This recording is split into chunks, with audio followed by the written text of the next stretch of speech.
Bismillahirrahmanirrahim. Assalamualaikum warahmatullahi wabarakatuh. Halo teman-teman, berjumpa lagi di channel Ojawedi. Terima kasih kepada teman-teman yang telah mensupport channel Ojawedi agar makin berkembang, dan juga terima kasih kepada teman-teman yang telah mendengarkan cerita-cerita di channel Ojawedi. Seperti biasa, jika sudah siap, selamat mendengarkan. Cerita ini diceritakan oleh emak. Tepatnya kejadian setahun saat saya belum lahir. Jadi ada salah satu pemuda di kampung namanya Samsudin. Samsudin ini bergajulan. Dia sering ketangkep nyolong ayam tetangga. Kalau di kampung biasanya kita menggunakan hukum adat. Misal jika Sam ketangkep, dia harus bayar berapa kilo beras. Jika Sam yang ketangkep, biasanya orang tuanya yang jadi repot. Dan sudah seumur itu si Sam ini masih menjadi beban orang tuanya. Waktu itu Sam bilang kalau dia suka sama Hayati. Namun Hayati menolak. Mana mau Hayati sama pemuda madesu kayak Sam.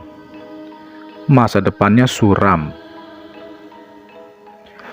Penolakan Hayati membuat Sam dendam.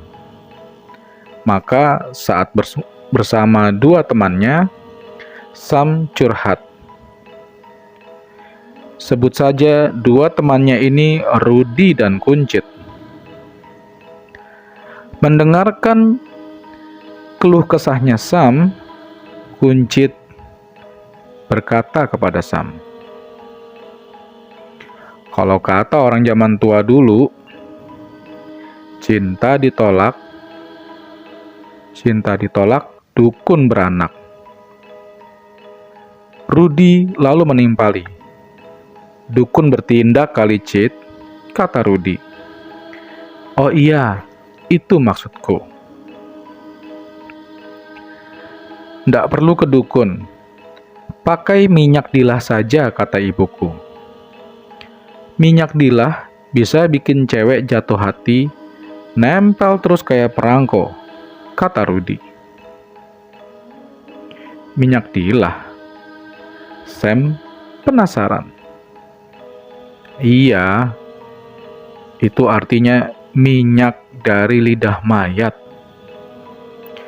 Maka Rudi menjelaskan bagaimana cara membuat minyak dilah. Dijelaskan bahwa minyak dilah itu dibuat dari lidah mayat yang harus digigit sampai putus. Lalu lidah itu digoreng dengan minyak kuali dan api hasil mencuri.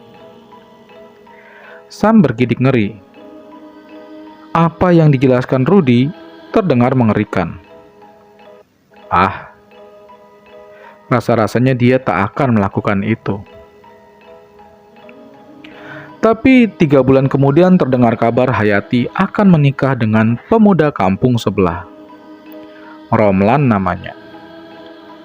Kerjanya hanya nelayan biasa, tapi Romlan orangnya rajin dan cekatan, hingga Hayati jatuh cinta kepadanya. Sam marah. Hatinya hancur. Pupus sudah harapannya mendapatkan Hayati. Ia menangis di antara Rudi dan Kuncit. Tapi hal itu malah membuat Rudi dan Kuncit tertawa-tawa. "Udahlah Sam, kalau kamu mau bikin minyak dilah, kita berdua siap bantu," kata Rudi. Sam menghapus air matanya. Ia mulai tertarik.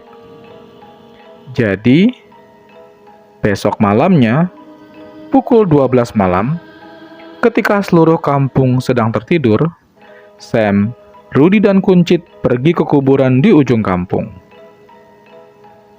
Rudi dan Kuncit semangat sekali menggali. Sedangkan Sam mengumpulkan keberanian. Membayangkan menggigit lidah mayat membuat Sam nyaris muntah. Rudy dan Kuncit melompat dari kuburan. Mereka berdua muntah bersamaan. Di dalam, sesosok mayat dengan kondisi busuk menyembul dari balik tanah.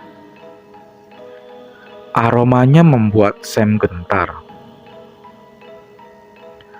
"Lompat," kata Rudy. "Dak, tutup lagi," kata Sam. "Enak aja. Kita udah capek gali main tutup aja. Buruan turun," kata Kuncit kesal. Sam melompat. Dipandanginya mayat yang tampak mengerikan itu. Ia menunduk dengan perasaan ngeri. "Cepat, tarik lidahnya, gigit," kata Rudy.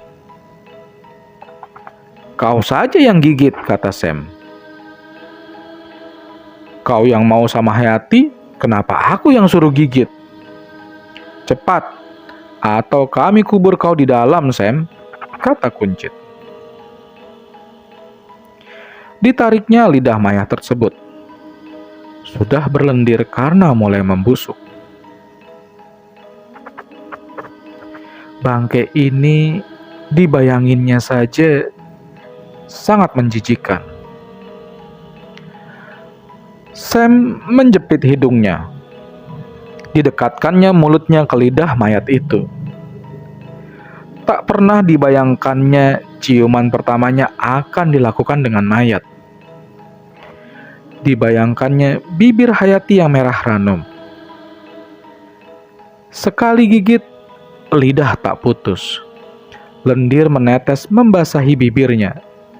Menjijikan.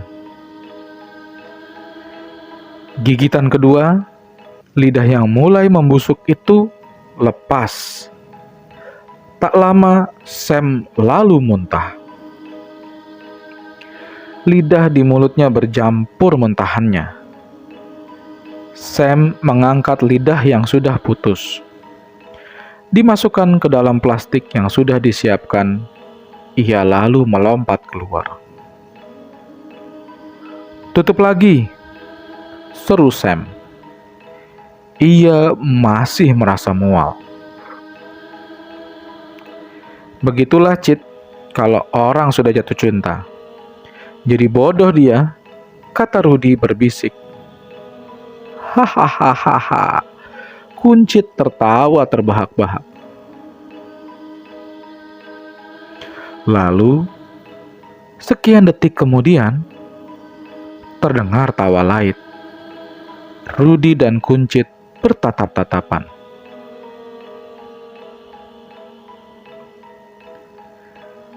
Malam itu juga mereka kembali ke gubuk tempat mereka biasa nongkrong sambil minum arak. Kalau urusan kuali, api, dan minyak hasil curian bukan masalah. Mereka jagoannya.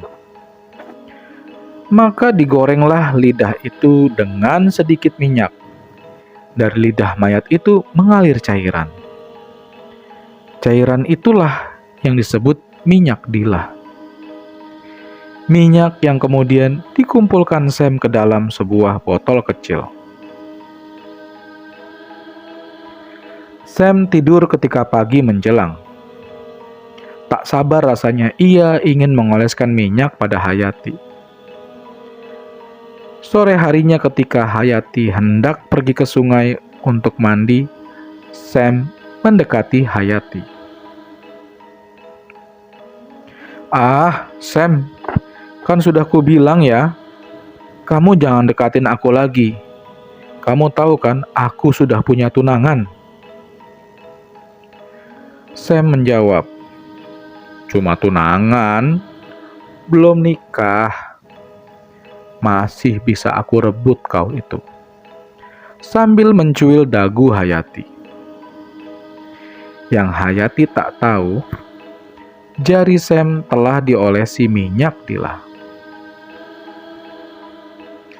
Hayati lalu termenung sebentar. Entah kenapa perasaannya tiba-tiba aneh. Ada sesuatu yang membuat Sam tampak menarik baginya. Ia mengusir perasaan itu jauh-jauh.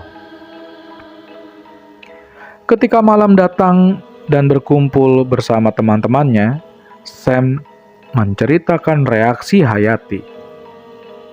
"Sudah, kau tengok saja besok. Berlutut dia pada kau, Sam," kata Rudy sambil menenggak arak. Mereka menghabiskan malam dengan mabuk bertiga di gubuk tua itu di hulu kampung. Tapi malam itu adalah malam pertama teror terjadi. Ketika mereka sedang mabuk, tiba-tiba pintu gubuk digedor. Rudy dan Kuncit sudah tak sadarkan diri. Sam masih setengah sadar. Ia membuka pintu, lalu tepat di depan pintu, sesosok mayat dengan kafan yang lusuh dan robek berdiri menghadap Sam. Sam kenal wajah itu. Aroma busuk menyengat.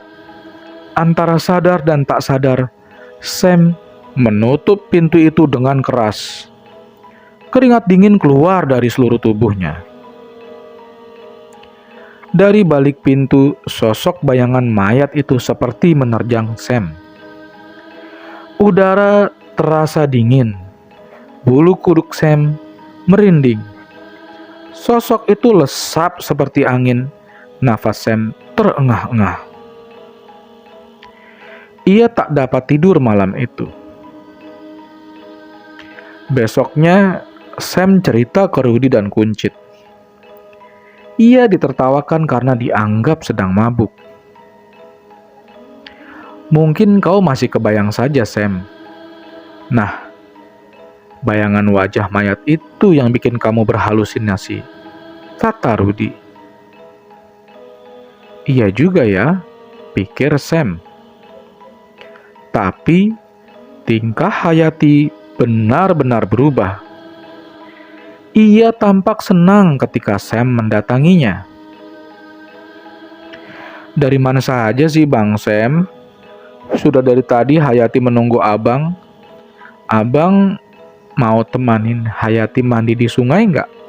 tanya Hayati. Bukan main senangnya Sam mendapat tawaran itu. Bagi dia, tawaran itu seperti durian roboh. Senang sekali perasaan Sam menemani Hayati mandi di sungai.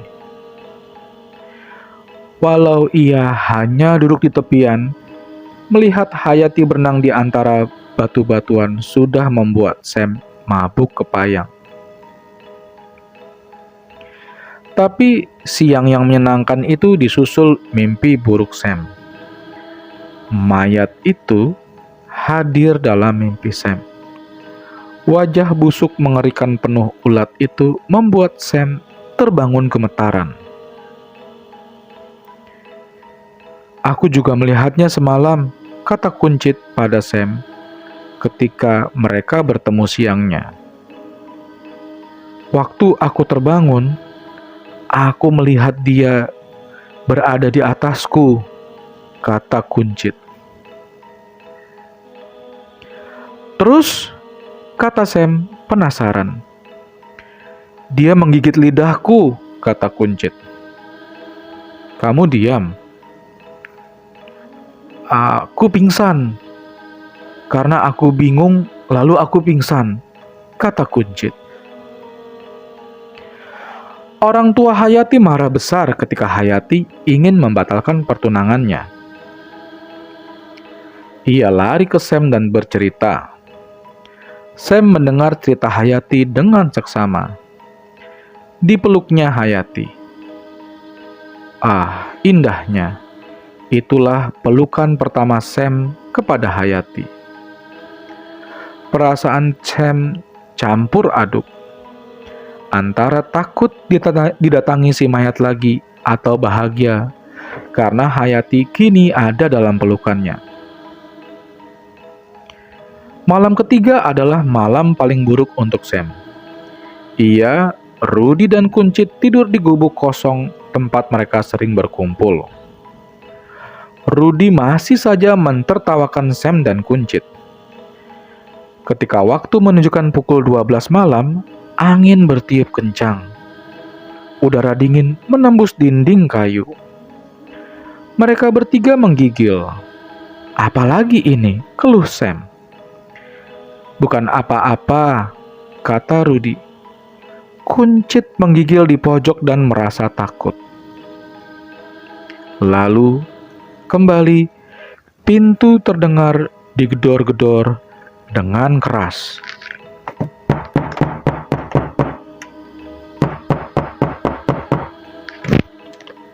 Sam panik. "Buka kalau kau tidak takut," kata Sam. Rudy menerima tantangan Sam. Ia lalu berjalan ke arah pintu. Ketika pintu dibuka, jeger. Puluhan mayat dengan kafan lusuh berkerumun di depan pintu. Rudy menutup kembali pintu dengan gemetaran.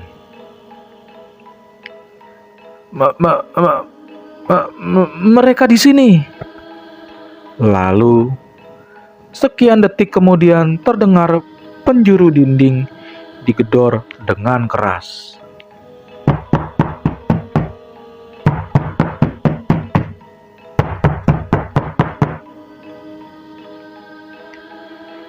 "Kita harus balikin lidahnya, Sam," kata Rudy. "Tapi Hayati gimana?" jawab Sam. "Kau sudah dapat minyaknya. Kembalikan saja lidahnya," kata Rudy. Benar juga, mereka tak butuh lidah itu. Maka mereka bertiga bergegas ke pintu belakang. Namun saat dibuka, puluhan mayat itu juga ada di sana, menatap mereka dengan pandangan mengerikan. Serta-merta mereka langsung menutup pintu. "Bagaimana ini? Kita tidak bisa kabur." "Bagaimana kalau besok saja? Kita tunggu ketika matahari terbit," kata Kuncit. Lalu mereka bertiga berkumpul di tengah, saling berpegangan tangan dan membaca doa. Gedubrak! Pintu terbuka. Mayat-mayat itu masuk. Aroma busuk memenuhi udara. Rudy, Kuncit, dan Sam tak kuasa menahan mual. Mereka bertiga muntah, sementara mayat-mayat itu semakin mendekat. Lalu, ketika tubuh mereka lemas dan gemetaran, mayat-mayat itu sudah sangat dekat. Cairan-cairan meleleh dari kulit mereka menetes ke Sam, Rudy, dan Kuncit, yang membuat mereka muntah berkali-kali. Tak kuat lagi, mereka pingsan di atas muntahannya sendiri. Ketika ayam berkokok, mereka ternyata terbangun di atas makam yang pernah mereka gali. Mereka berpandangan, tapi Rudy tak mau mengulur waktu, walau itu terasa ngeri. "Ayo, kita gali. Kita kembalikan," kata Rudy. Maka subuh itu mereka gali kuburan itu lagi. Sialnya, mereka malah ketahuan warga. Belum selesai menggali, mereka digiring ke kepala kampung. Mereka disidang. Maka Sam mau tak mau menceritakan soal apa yang mereka lakukan. Semua warga yang hadir nyaris muntah ketika Sam menunjukkan lidah di dalam kantong yang ia bawa. Ayah Hayati marah besar. Dia marah karena anaknya jadi korban ilmu pengasihan. Mereka bertiga kembali mendapatkan denda adat. Kali ini jauh lebih besar. Warga membantu mereka mengembalikan lidah itu. Hayati diobati oleh ayahnya. Ia mulai pulih perlahan. Sedangkan Sam kembali harus patah hati ketika Hayati menikah dengan tunangannya. Namun hal itu membuat Sam menjadi berubah. Ia mulai mencoba kerja dan jarang berulah. Tapi akibatnya membuat Sam menjadi jomblo seumur hidup. Tak ada gadis di desa itu yang sudi menikahinya karena urusan minyak dilah itu. Ketika mereka suka ke Sam pun, mereka sadar jangan-jangan mereka dipelet. Padahal Sam sudah membuang minyak itu. Kasihan Sam. Satu-satunya bibir yang pernah ia cium dalam hidupnya adalah bibir mayat. Terima kasih telah mendengarkan cerita-cerita di channel Ojowedi. Akhir kata, wassalamualaikum warahmatullahi wabarakatuh.